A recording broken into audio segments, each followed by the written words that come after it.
1 മുതൽ 9 വരെയുള്ള വാക്യങ്ങൾ. സാറയുടെ ജീവിതകാലം 127 വർഷമായിരുന്നു. കാനായിലുള്ള ഹെബ്രോൻ എന്നറിയപ്പെടുന്ന കിത്രിയാത്ത് അർബായിൽ വെച്ച് അവൾ മരിച്ചു. അബ്രാഹാം സാറയെ പറ്റി വിലപിച്ചു.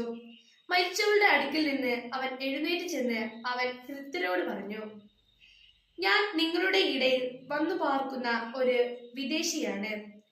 മരിച്ചവളെ സംസ്കരിക്കാൻ എനിക്കൊരു ശ്മശാന സ്ഥലം തരിക. ഹിത്യർ അവനോട് പറഞ്ഞു, പ്രഭു, കേട്ടാലും അങ്ങ് ഞങ്ങളുടെ ഇടയിലെ ശക്തനായ പ്രഭുവാണ്.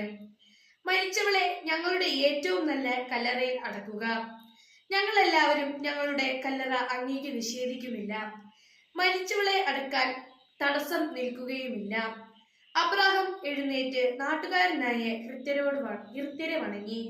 അവൻ അവരോട് പറഞ്ഞു, ഞാൻ മരിച്ചവളെ ഇവിടെ സംസ്കരിക്കുന്നതും നിങ്ങൾക്ക് സമ്മതമാണെങ്കിൽ സോഹാറിന്റെ പുത്രനായ എഫ്രാണിനോട് എനിക്ക് വേണ്ടി മധ്യസ്ഥം പറയുക. അവൻ മെക്കപോലായിൽ തന്റെ വയലിന്റെ അതിർത്തിയിലുള്ള ഗുഹ അതിന്റെ മുഴുവൻ വിലയ്ക്ക് എനിക്ക് തരട്ടെ. ശ്മശാനം ഉപയോഗിക്കാൻ അതിന്റെ കൈവശാവകാശം നിങ്ങളുടെ മുമ്പിൽ വെച്ച് അവൻ എനിക്ക് നൽകട്ടെ.